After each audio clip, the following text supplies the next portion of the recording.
तुम तुम वापस आ गए प्रशांत। और ये तुम्हारा चेहरा और शरीर तो पहले की तरह जवान हो गए। ये सब कैसे हुआ प्रशांत? प्रिया ने प्रशांत को छूते हुए कहा। उसकी आंखों से खुशी के आंसू झलक रहे थे। प्रशांत अभी भी बुत बना खड़ा था। उसने मुड़कर दुकान के पीछे देखा। कुछ देर पहले हुई होरी की घटना प्रशांत को याद आ गई और उसने नोटों की गड्डी और सोने के बिस्किट को जमीन पर फेंक दिया। प्रिया प्रशांत के गले लग गई। तुम्हें ऐसे देखकर मुझे बहुत खुशी हो रही है। चलो, अब सब पहले की तरह अच्छा हो गया है, प्रिया ने कहा। प्रशांत ने प्रिया को अपने पास से हटाया और झुंझुलाहट में कहा, क्या खाक अच्छा हुआ है? कुछ भी अच्छा नहीं हुआ है। यह सब तो होना ही नहीं चाहिए था। दुकान का वातावरण एकदम से बदल गया। सबके चेहरे पर आई हुई कुछ पल की खुशी उदासीनता में बदल गई। ये सब तुम्हें कहां से मिला? प्यारेलाल ने नोटों की गड्डियों और सोने के बिस्किट देखते हुए कहा। प्रशांत किसी भी बात का जवाब देने के लिए तैयार नहीं था। उसने गहरी सांस ली और आराम कुर्सी पर जाकर लेट गया। लगता है इसे किसी बात का गहरा सदमा लगा है, विजय ने प्रिया से कहा। कुछ देर के लिए पूरी दुकान में सन्नाटा छा गया। फिर उस खामोशी को तोड़ते हुए प्रशांत ने कहा, मेनका, तुम प्यारेलाल चाचा को लेकर अभी यहां से चली जाओ। ये कियारा का कार्ड ले जाओ। आखिरी बार मैंने जब चेक किया था तो उसमें करीब 50 लाख रुपए थे। इसका पासवर्ड मैं तुम्हें मैसेज कर दूंगा। इन पैसों से तुम अपनी पढ़ाई पूरी कर लेना और किसी अनजान जगह जाकर तुम दोनों चैन की जिंदगी बिताना। प्रशांत ने अपने पर्स में से कियारा का दिया हुआ कार्ड निकाला और उठाकर मेनका को थमा दिया। ये हमारी आखिरी मुलाकात है। मैं नहीं चाहता कि तुम में से कोई भी मुझसे संबंध रखे, प्रशांत ने सबको देखते हुए कहा। ये कैसी बहकी बहकी बातें कर रहे हो? प्यारेलाल चाचा का भी पारा बढ़ गया। क्या इस चीज से लड़ने का कोई उपाय नहीं है? कहा ना, यहां पर कुछ नहीं हो सकता। उससे लड़ने या खत्म करने का कोई इलाज नहीं है। हम सब धीरे धीरे अपनी मौत की तरफ बढ़ रहे हैं, प्रशांत ने हताश होते हुए कहा। ठीक है, फिर हम सब के एक साथ होने का समय आ गया है, मेनका ने प्रशांत से कहा। मेनका की बात सुनते ही प्यारेलाल और परेशान होकर बोले, कैसी बातें कर रही हो मेनका? प्रशांत ठीक कह रहा है। तुम्हारे आगे तुम्हारा पूरा भविष्य पड़ा है। तुम्हें अपनी काउंसलिंग की क्लिनिक खोलनी है, शादी करनी है, गृहस्थी बसानी है। अगर प्रशांत ने कहा है कि इस चीज का कोई इलाज नहीं है तो तुम्हें इससे दूर रहना ही चाहिए। अब हम सब लोग एक साथ बहुत आगे आ चुके हैं। पीछे मुड़ना is not a solution, Maneka ने प्यारेलाल से कहा। फिर मेनका प्रिया की तरफ मुड़ी और कहा, अगर प्रशांत को कुछ भी हो गया तो अगला नंबर प्रिया का होगा, फिर शायद विजय का, और विजय को कुछ हो गया तो आपकी बारी आएगी पापा, और मैं तुम्हें कभी अकेला नहीं छोड़ सकती। इसीलिए एक ना एक दिन तो मेरी बारी आनी ही है। मेनका की गंभीर बात का किसी के पास कोई जवाब नहीं था। सब लोग सर झुकाकर खड़े हुए थे। फिर भी तुम्हें इन सबसे दूर रहना चाहिए। मैं नहीं चाहता कि तुम सबका हाथ काले साईं की कालिख से मैला हो जाए, प्रशांत ने कहा। एक ना एक दिन तो सभी को मरना ही है। घर में बैठे बैठे भी तो किसी को अचानक हार्ट अटैक आ सकता है। सड़क पर चलते हुए किसी का एक्सीडेंट हो सकता है। ये जिंदगी कितनी लंबी है कोई नहीं जानता। मेनका ने प्रशांत की बात को काटते हुए कहा, यह समय फिलॉसफी झाड़ने का नहीं है। प्रशांत जो कह रहा है उस बात को मान लो, प्यारेलाल ने मेनका को समझाते हुए कहा। मेनका ठीक कह रही है, प्रिया बोली, और फिर उसने प्रशांत की तरफ मुड़ते हुए कहा, प्रशांत, देखा जाए तो तुम एक तरह से हमारी ढाल हो। जब तक तुम जिंदा हो और तुम में काले साए से लड़ने की हिम्मत है तब तक हमें कुछ नहीं होगा, और हम अगर एकजुट हो जाए तो प्रशांत को खतरे से बचा सकते हैं। मैं मेनका और प्रिया की बात से पूरी तरह से सहमत हूं। वो जिंदगी है क्या जो अकेले कोने में रहकर जी जाए?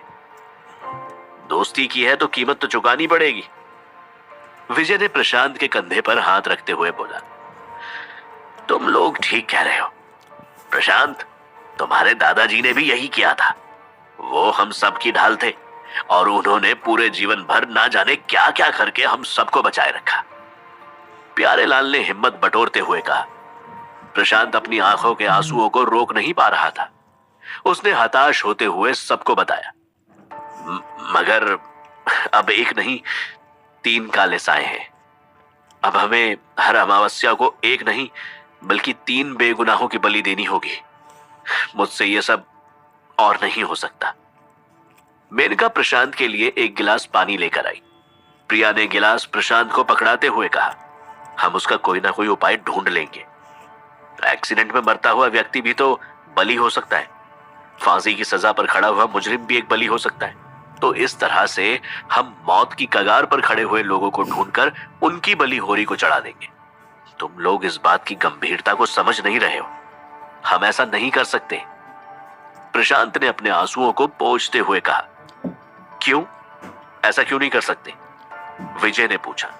क्योंकि जिसकी बलि हम होरी को चढ़ाएंगे उसकी आत्मा को कभी भी मुक्ति नहीं मिलेगी। तुम्हें वो बस वाला एक्सीडेंट याद है ना? उन बच्चों की आत्मा अभी भी भटक रही है और उनमें से एक बच्चा दुकान पर आया था। मुझे लगता है कि अब वो हमेशा के लिए भटकता रहेगा। देखो, मरने के बाद किसके साथ क्या होता है ये किसी को कहां पता है। ये सब तो सिर्फ एक अनुमान की बात है कि आत्मा को मुक्ति मिली है या वो भटक रही है। फिर तुम एक आत्मा को लेकर क्यों परेशान हो रहे हो? मेनका ने प्रशांत को समझाते हुए कहा। इन सब बातों को शायद प्रशांत भी पहले कभी नहीं मानता था। उसने हमेशा विज्ञान को प्राथमिकता दी थी। उसके लिए चोरों को पकड़ना और उन्हें सजा दिलाना ही जीवन का एकमात्र ध्येय था। मगर हाल ही में हुई घटनाओं से प्रशांत की धारणा एकदम बदल चुकी थी। शायद एक समय में मैं भी तुम्हारी तरह ही सोचता, मगर अब मैंने ऐसी चीजों को देखा है जिन पर मेरी आंखें विश्वास नहीं कर सकती और उन सब घटनाओं को समझने का मेरे पास कोई तरीका नहीं है। प्रशांत ने कहा। तुम अपने दिमाग पर ज्यादा जोर मत डालो और ऐसी थकी हुई हालत में तुम कोई भी फैसला ठीक से नहीं ले पाओगे। प्रिया ने प्रशांत को कहा। ठीक है, तुम सब लोग अपने घर जाकर आराम करो, बाद में सोचेंगे क्या करना है। प्रशांत ने सबसे कहा। वैसे मैं सोच रहा था कि घर पर अकेला क्या करूंगा, मैं यहीं रुक जाता हूं। विजय ने कहा। मैं भी यही सोच रही थी, प्रिया ने कहा। पापा और मैं भी यहीं रुक जाते हैं। मेनका ने भी हामी भरी। ठीक है, तुम सब लोग यहीं रुक जाओ। अगर हम ऐसे ही जागते रहेंगे तो उल्लू की तरह रात भर जागेंगे और दिन भर सोएंगे, प्रशांत ने कहा। यह सुनकर सब लोगों ने थोड़ी देर सोने का सोचा। सब लोग इतना थक गए थे कि बिस्तर पर लेटते ही सबको नींद आ गई। प्रशांत की जब आंख खुली तब तक सब लोग उठ चुके थे। मेनका और विजय खाने की तैयारी कर रहे थे। देर रात हो गई थी। प्रशांत की जैसे ही नींद खुली उसे बहुत तेज पेट में प्रेशर बनने लगा। वो भागता हुआ बाथरूम की तरफ गया। बाथरूम के दरवाजे को बंद पाकर प्रशांत ने जोर जोर से खटखटाना शुरू कर दिया। अरे अंदर कौन है? जल्दी बाहर आओ। प्रशांत अपना पेट पकड़कर चिल्ला रहा था। लगता है ये वही गिलगिली चीज है जो जबरदस्ती अनामिका ने मेरे मुंह में डाल दी थी। खुद से ये कहते हुए प्रशांत को अनामिका का किस करना याद आ गया। प्रशांत को पेट का दर्द बर्दाश्त के बाहर हो रहा था। उसने फिर से दरवाजा खटखटाया। अरे अरे जल्दी करो, मैं अंदर नहा रही हूं। बाथरूम में से प्रिया की आवाज आई। एक तो तुम्हारा घर इतना गर्म है, ऊपर से कोई एसी भी नहीं लगवाया। पसीने से हालत बुरी हो गई है। प्रिया ने प्रशांत को बाथरूम के अंदर से जवाब दिया। अरे रात के समय कौन नहाता है? अब जल्दी बाहर आओ। प्रशांत ने गुस्से में कहा। मुझे टाइम लगेगा, अगर तुम्हें टॉयलेट जाना है तो अंदर आ जाओ। प्रिया की बात सुनकर प्रशांत सकपका गया। हालांकि अब प्रिया और प्रशांत बॉयफ्रेंड गर्लफ्रेंड नहीं थे, मगर प्रशांत ऐसा नहीं कर सकता था। उसने अपने पेट को कसकर पकड़ लिया। मैं अंदर नहीं आ सकता, तुम जल्दी से बाहर आओ। प्रिया अपने गीले बदन पर एक टॉवल लपेटी हुई बाहर आ गई। ऐसी भी क्या जल्दी है? प्रिया के गीले बालों से पानी की बूंदें उसके शरीर पर टपक रही थी। प्रिया को देखकर प्रशांत का दिल तेजी से धड़कने लगा। प्रशांत ने अपनी आंखों को प्रिया से फेरा और जल्दी से बाथरूम के अंदर चला गया। पता नहीं कमबख्त ने क्या खिला दिया था, प्रशांत ने कमोड पर बैठते हुए कहा। तभी प्रशांत के पेट में खलबली मचने लगी। उसने कस के प्रेशर लगाया। प्रशांत ने देखा कि खून का फव्वारा निकला। अनामिका ने कहा था कि उसने अपना अंश मुझे दिया है और अब मुझे उसे पैदा करना पड़ेगा। कहीं ये वही तो नहीं है। प्रशांत ने दोबारा प्रेशर लगाया। प्रशांत का चेहरा लाल हो रहा था। ये पेट की गड़बड़ तो बढ़ती जा रही है। उस चीज को कैसे भी करके पेट से निकालना ही होगा। कहते हुए प्रशांत ने दोबारा अपने पैरों को जोड़ते हुए कस के प्रेशर लगाया। हे भगवान, बचाओ मुझे। एक और खून का फव्वारा निकलकर कमोड में गिर गया। उफ, कितनी गंदी बदबू है। प्रशांत ने अपनी नाक को बंद करते हुए कहा। धीरे धीरे प्रशांत के पेट की ऐंठन कम होने लगी। कुछ देर टॉयलेट पर बैठने के बाद प्रशांत को राहत मिली। प्रशांत ने उठकर फ्लश किया और हाथ धोकर बाथरूम से बाहर आ गया। प्रशांत गहरी सांस ले रहा था।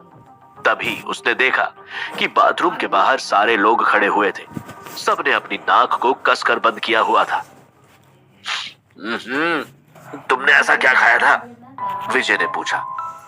इस बदबू से तो जीना मुश्किल हो रहा है। विजय ने प्रशांत को धकेला और बाथरूम में उल्टी करने के लिए चला गया। हाँ, इतनी बुरी सड़न तो लाश में से भी नहीं आती, प्रिया ने कहा और भागती हुई नीचे दुकान पर चली गई। मुझसे तो ये सड़न बर्दाश्त नहीं हो रही। ओहो, कहते हुए मेनका बेहोश होने लगी। प्यारे लाल ने अपनी नाक पर रुमाल बांधा हुआ था। उसने बेहोश होती मेनका को सहारा देकर गिरने से बचाया। प्रशांत शर्म से भागता हुआ दुकान पर चला गया। अब दुकान से रूम स्प्रे लेकर आता हूं। प्रशांत ने पूरे घर में एयर फ्रेशनर को स्प्रे किया और कहा, मुझे लगता है कि तुम सबको यहां से चले जाना चाहिए। जब इस घर से बदबू चली जाएगी तब वापस आ जाना। प्रशांत ने शर्म से अपनी आंखें झुका ली। प्रशांत, मुझे लगता है कि अब तुम्हें अपने घर को ठीक करवा लेना चाहिए। जो पैसा तुम्हें कुएं से मिला था उसको अपने घर के रेनोवेशन पर लगवा लो। प्रिया ने प्रशांत को सलाह दी। वैसे ये बहुत अच्छी सलाह है। मेरी मानो तो तुम एक बड़ी दुकान भी खरीद लो। ये पुरानी टूटी फूटी दुकान में कोई ग्राहक नहीं आता है। एक अच्छा मॉडर्न सा स्टोर बना लो। विजय ने प्रशांत से कहा। हाँ, ऐसा करना अच्छा रहेगा। और वैसे देखा जाए तो वो पैसे तुमने अपनी जान पर खेल कर कमाए हैं। प्यारे लाल ने प्रशांत से कहा। अरे, पैसों से याद आया। प्रशांत तुरंत उठा और 2 सोने के बिस्कुट निकाल कर ले आया। उसने प्रिया और विजय को एक एक सोने का बिस्किट पकड़ा दिया और कहा, एक एक बिस्किट का भार करीब 10 किलो का लगता है। मार्केट में इसकी अच्छी कीमत मिल जाएगी। 50 लाख के ऊपर तो शायद आराम से मिल जाए। तुम दोनों इसके हकदार हो। आखिर जान तो तुम्हारी भी दांव पर लगी थी। इससे पहले कि प्रिया और विजय प्रशांत को मना कर पाते, प्रशांत ने बोला, और प्लीज मुझे मना मत करना, नहीं तो मैं पछतावे के बोझ से कभी भी नहीं निकल पाऊंगा। मैं तुम लोगों की दोस्ती की कीमत तो कभी नहीं चुका सकता। समझ लो ये हम सबके साथ काम करने का फल है। ये सुनकर प्रिया, विजय और प्रशांत तीनों एक दूसरे के गले लग गए। उन्हें अपने कॉलेज के पुराने दिन याद आ गए। आज बहुत दिनों के बाद तीनों के चेहरों पर मुस्कुराहट थी। तभी अचानक प्रिया का फोन बजा। फोन पर कॉलर का नाम देखकर प्रिया के चेहरे पर अजीब सी मुस्कान आ गई। उसके चेहरे पर गंभीरता को देखकर प्रशांत ने पूछा, किसका फोन है? अर्जुन पंडित, मेरा पुराना बॉस। मगर मैंने तो उसकी टीम छोड़ दी है, तो अब वो मुझे क्यों फोन कर रहा है? प्रिया ने फोन को देखते हुए कहा। वैसे ये बहुत ही अड़ियल आदमी है, उसी की वजह से मैंने उसकी टीम छोड़ी थी। विजय ने कहा। फोन उठाओ प्रिया और पूछो उसे अचानक तुम्हारा क्या काम पड़ गया। प्रशांत ने प्रिया से कहा। फोन उठाते ही प्रिया ने अर्जुन की आवाज सुनी। अर्जुन ने दूसरी तरफ से जो कहा वो सुनकर प्रिया के होश उड़ गए। वो सिर्फ प्रशांत को देखती रही। ऐसा क्या कहा था अर्जुन पंडित ने? क्या सच्चाई थी अर्जुन पंडित की? जानने के लिए सुनिए। इस प्रशांत अर्जुन के साथ फैक्ट्री में चला गया। फैक्ट्री में पहुंचकर प्रशांत ने वहां के मैनेजर से बात की। कुछ दिनों पहले हमारी फैक्ट्री की एक कर्मचारी की मृत्यु हुई, उसके बारे में मुझे पता चला। वो हमारे यहाँ की एक बहुत। फोन पर अर्जुन ने प्रिया से कहा, एक बहुत ही रहस्यमय मर्डर हुआ है। अगर तुम प्रशांत के साथ हो तो उसको तुरंत यहाँ लेकर आओ। प्रिया प्रशांत को देख रही थी, फिर उसने कहा, हाँ प्रशांत मेरे साथ ही है, लो उससे बात करो। प्रिया ने फोन को स्पीकर पर डालते हुए अर्जुन से कहा, प्रशांत मैं प्रिया को एक एड्रेस मैसेज कर रहा हूँ, तुम दोनों अभी उस एड्रेस पर आ जाओ। अगर विजय हो तो उसे भी ले आना। अर्जुन ने अपनी बुलंद आवाज में कहा, अर्जुन तुम्हें पता है ना कि मैंने पुलिस की नौकरी छोड़ दी है, अब मैं किसी भी मर्डर केस की इन्वेस्टिगेशन नहीं करता हूँ। प्रशांत ने बात को रफा दफा करने के लिए कहा, हाँ मुझे बहुत अच्छे से पता है, मगर क्या करूं, ऊपर से ऑर्डर आया है। मुझे पता है कि रात काफी हो गई है, मगर बेहतर होगा कि तुम अभी आ जाओ। इतना कहते हुए अर्जुन ने फोन काट दिया। फोन कटते ही प्रिया को लोकेशन का मैसेज आ गया। ऊपर से ऑर्डर आया है, इसका क्या मतलब है? प्रशांत ने प्रिया से पूछा, हमारी स्पेशल इन्वेस्टिगेशन टीम है, इस बात की खबर तो रक्षित के सिवा और किसी को नहीं है। विजय ने कहा, मुझे लगता है ये केस अर्जुन की समझ से बाहर है, नहीं तो उस जैसा इंसान कभी किसी से मदद न मांगे। प्रिया ने कहा, गोदौलिया इलाका बनारस का काफी व्यस्त इलाका था। रात के 10 बजे भी ऐसा लग रहा था कि वहां पर अभी भी दिन है।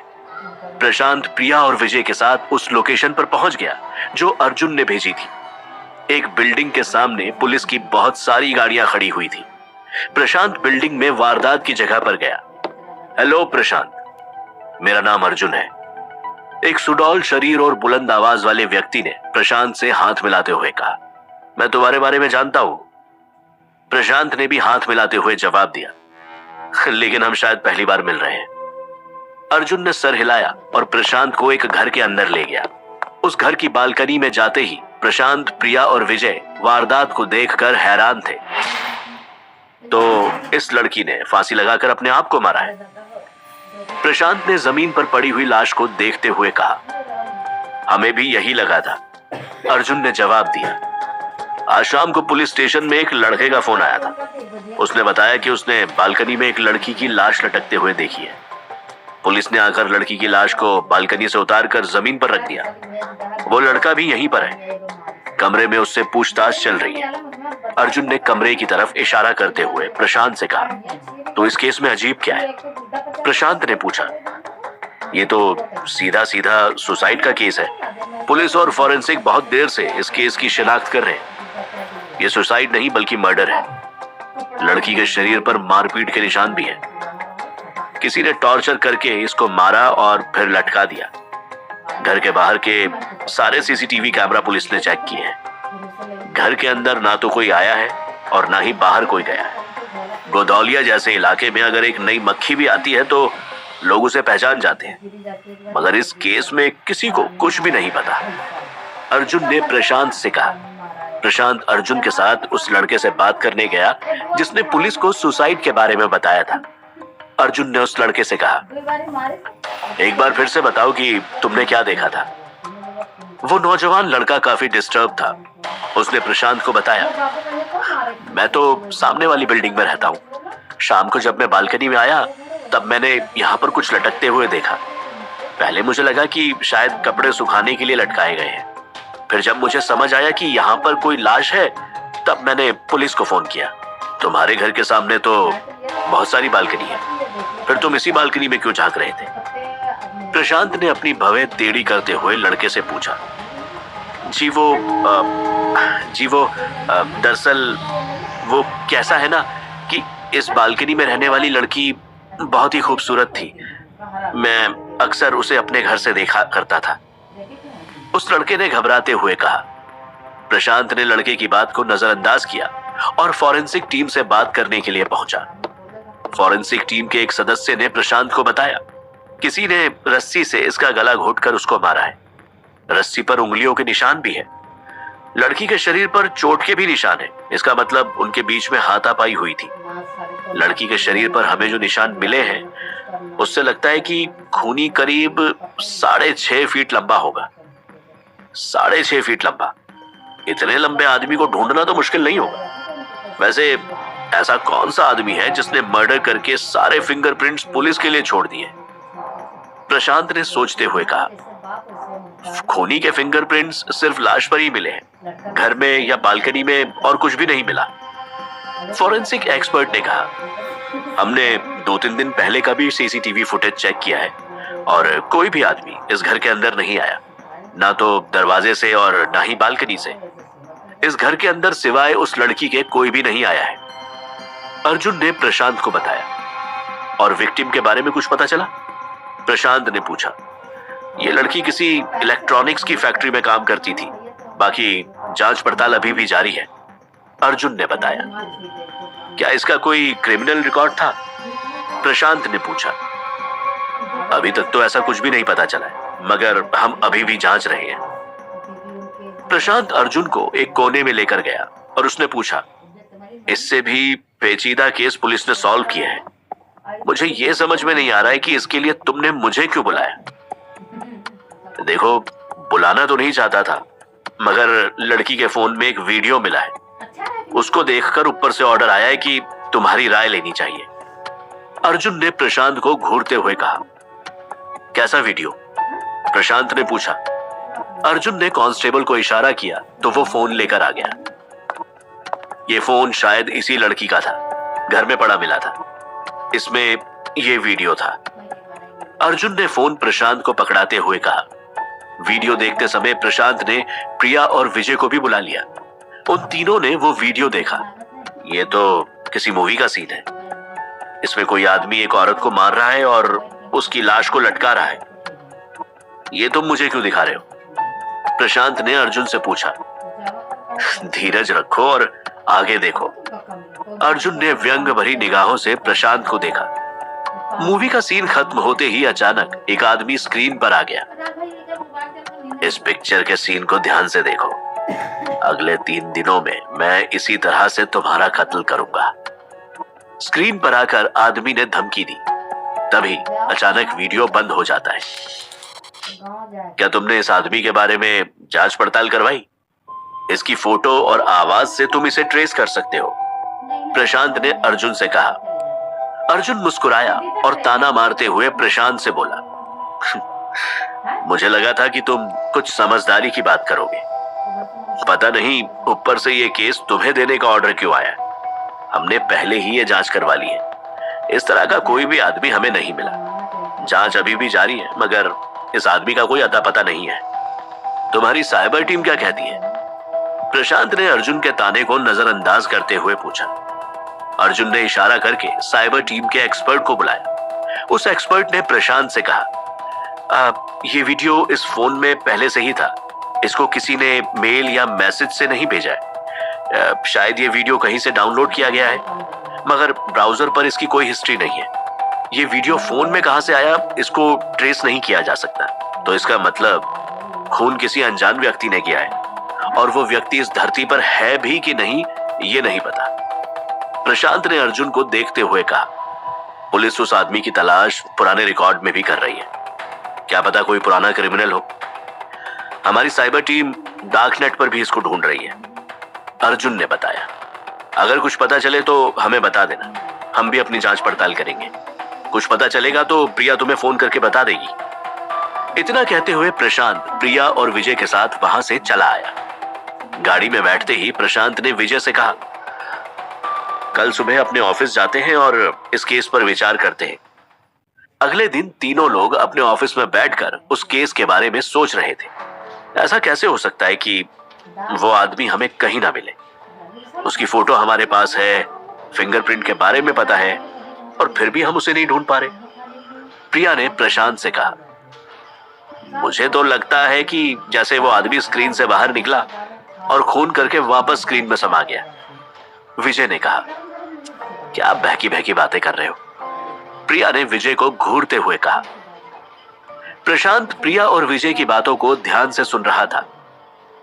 वैसे विजय की बात कुछ हद तक ठीक भी है।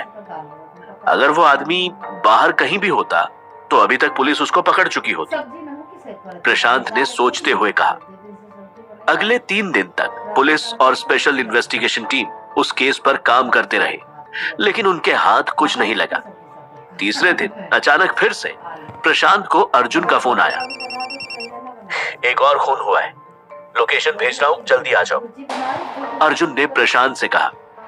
प्रशांत, विजय और प्रिया तुरंत मौकाए वारदात पर पहुंचकर अर्जुन से मिले।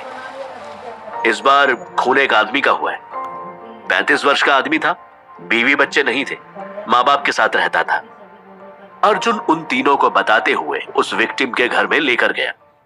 घर के अंदर प्रशांत ने देखा कि उस आदमी के माँ बाप जोर जोर से रो रहे थे। प्रिया और विजय माँ बाप से बात करने के लिए रुक गए। प्रशांत अर्जुन के साथ अंदर वाले कमरे में गया। वहां का नजारा देखकर प्रशांत के होश उड़ गए। अरे बाप रे, यह तो बहुत ही निर्दयी तरीके से खून किया गया है। प्रशांत ने लाश को देखते हुए कहा।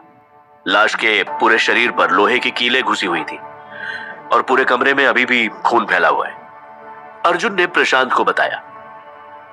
लाश को देखकर लग रहा है कि उसको बहुत दर्द हुआ होगा, प्रशांत ने कहा। हाँ, शायद खूनी ने इसीलिए उसके मुंह में कपड़ा घुसा दिया था, अर्जुन ने बताया। तभी वहां फॉरेंसिक एक्सपर्ट भी आ गया। ये खून रात के 2 बजे के आसपास हुआ होगा, मगर घर में किसी ने भी इस लड़के की चिल्लाने की आवाज नहीं सुनी। शरीर पर घाव और फिंगरप्रिंट्स हैं। इसका खून भी जिस आदमी ने किया है वो लगभग 6.5 फीट का होगा। बहुत कुछ पिछले वाले केस की तरह मिलता जुलता है। क्या इसके फोन में भी कोई वीडियो आया था, प्रशांत ने अर्जुन से पूछा। हमने पहले केस की तरह इस केस के भी सारे सीसीटीवी फुटेज चेक किए हैं। माँ बाप के सिवाय इस घर के अंदर कोई भी नहीं आया। रात में शायद लड़के का पिता बाथरूम जाने के लिए उठा था, मगर उसने घर में कोई भी आवाज नहीं सुनी। सुबह जब वो दोनों उठे तब उन्होंने अपने बेटे को इस हालत में पाया और पुलिस को फोन किया, अर्जुन ने प्रशांत को बताया और कमरे से बाहर ले आया। ये उस लड़के का फोन है, इसमें भी एक वीडियो है जो उसने पता नहीं कहां से डाउनलोड किया। अर्जुन ने प्रशांत को एक फोन थमाते हुए कहा। प्रशांत ने वीडियो को देखा। यह भी एक अंग्रेजी मूवी का सीन है, प्रशांत ने कहा। हाँ, और वीडियो के अंत में वही आदमी आया है। उसने फिर से वही बात कही कि 3 दिन में मैं तुम्हें इसी तरह से मारूंगा, अर्जुन ने कहा। उस लड़की के बारे में हमें और कुछ पता चला, प्रशांत ने अर्जुन से पूछा। उस लड़की और इस आदमी के बीच एक कॉमन चीज है। ये आदमी भी उसी इलेक्ट्रॉनिक की फैक्ट्री में काम करता था जिसमें वो लड़की काम करती थी, अर्जुन ने बताया। तो चलो फिर उसी इलेक्ट्रॉनिक फैक्ट्री में चलकर पूछताछ करते हैं। इतना कहते हुए प्रशांत अर्जुन के साथ फैक्ट्री में चला गया। फैक्ट्री में पहुंचकर प्रशांत ने वहां के मैनेजर से बात की। कुछ दिनों पहले हमारी फैक्ट्री की एक कर्मचारी की मृत्यु हुई, उसके बारे में मुझे पता चला। वो हमारे यहाँ की एक बहुत पुरानी कर्मचारी थी और सेल्स मैनेजर भी, मैनेजर ने कहा। अच्छा, तो ये बात है, मगर आज हम एक और खून के बारे में पूछताछ करने आए। उसी की टीम में एक आदमी भी था, उसका भी खून हुआ है। प्रशांत ने लड़के की फोटो मैनेजर को दिखाते हुए कहा। इसका भी खून हो गया? ये मुझे नहीं पता था, मैनेजर ने हैरान होते हुए कहा। इस आदमी के बारे में कुछ पता है, अर्जुन ने पूछा। दरअसल इस आदमी को उसी सेल्स मैनेजर लड़की ने चोरी करते हुए पकड़ा था। शायद कुछ ही समय पहले वो जेल से बाहर आया होगा। हमने तो उसे फैक्ट्री से तभी निकाल दिया था जब उसको चोरी में पकड़ा गया था, मैनेजर ने बताया। तो इसका मतलब वो लड़की जो सेल्स मैनेजर थी और ये आदमी, इन दोनों का आपस में झगड़ा हुआ होगा। क्या तुम्हें लगता है कि इस आदमी ने अपनी सेल्स मैनेजर का खून किया होगा, प्रशांत ने मैनेजर से पूछा। मैनेजर ने कंधे उचकाते हुए कहा। बात इतनी गंभीर हो सकती है इसका मुझे अंदाजा नहीं है, लेकिन एक और भी बात है जो मुझे लग रहा है कि आपको पता होनी चाहिए। आखिर वो मैनेजर क्या बताने वाला था प्रशांत को? वीडियो वाला वो रहस्यमय आदमी कौन था? जानने के लिए सुनिए इस कहानी का अगला एपिसोड सिर्फ पॉकेट एफएम ऐप पर।